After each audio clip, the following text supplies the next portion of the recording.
Sevgili kardeşlerim, Allah cümlenizden razı olsun. Şimdi 15 Temmuz geçsideyiz. Bu çocuklar Doğu Türkistan'dan geldi. Uygur Türkleri.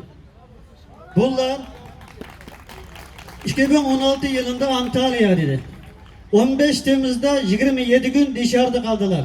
Millet ölen beraber elinde Türk bayrak, gök bayrak Antalya Cumhuriyet Meydanı'nda 27 gün kaldı.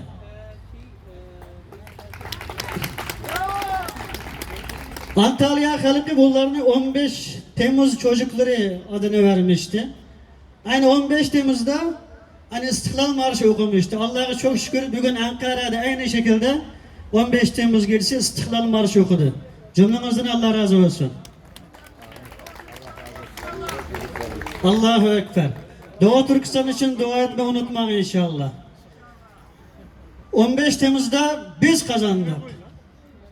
Tüm ümmet kazandı. Tüm mezlumların ümidi İslam'ın son kalesi Türkiye kazandı. Esselamu Aleyküm ve Rahmetullah.